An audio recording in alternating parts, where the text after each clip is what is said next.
നിങ്ങളൊന്നും വിചാരിക്കരുത്, ഇന്നും ഒരു കല്യാണ വീഡിയോ തന്നെയാണ്. എന്ത് ചെയ്യാനാ, വീട്ടിൽ വന്ന് വിളിച്ച കല്യാണങ്ങൾക്ക് പോകാണ്ടിരിക്കാൻ പറ്റുമോ?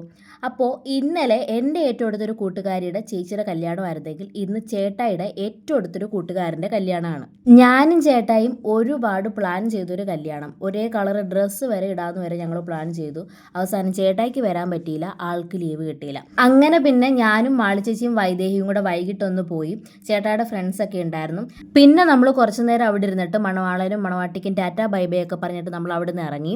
ക്രോസിൻ്റെ അടുത്ത് എത്തിയപ്പോൾ ഞാനും വൈദേഹിയും ട്രെയിൻ വരുന്നതിന് മുമ്പ് തന്നെ ഇപ്പുറത്ത് ഇറങ്ങി. കാരണം മാളി ചേച്ചിക്ക് ഞങ്ങളെ ലോഡ് വെച്ചുകൊണ്ട് ഇങ്ങോട്ട് ഇറങ്ങാൻ കുറച്ച് ചെറിയ ബുദ്ധിമുട്ടുണ്ട്. അതുകൊണ്ട് ഞങ്ങൾ നേരത്തെ ഇപ്പുറത്തേക്ക് ഇറങ്ങി. അങ്ങനെ ഞാനും വൈദേഹിയും കൂടെ കുറച്ച് മുന്നോട്ട് നടന്നപ്പോൾ വൈദേഹി പെട്ടെന്ന് കുഴഞ്ഞു എന്നും പറഞ്ഞുകൊണ്ട് അവിടെ അങ്ങ് ഇരുന്നു. വലുതായിട്ട് നടന്നൊന്നുമില്ല, ഇച്ചിരി അങ്ങോട്ട് നടന്നപ്പോഴത്തേനും വൈദേഹി കുഴഞ്ഞു. പിന്നെ ഒരു ട്രെയിൻ കൂടെ ഉണ്ടായിരുന്നു, അത് കഴിഞ്ഞപ്പോൾ മാളി ചേച്ചി വന്നു. അങ്ങനെ പിന്നെ നമ്മൾ തിരിച്ച് വീട്ടിൽ പോയിരുന്നു.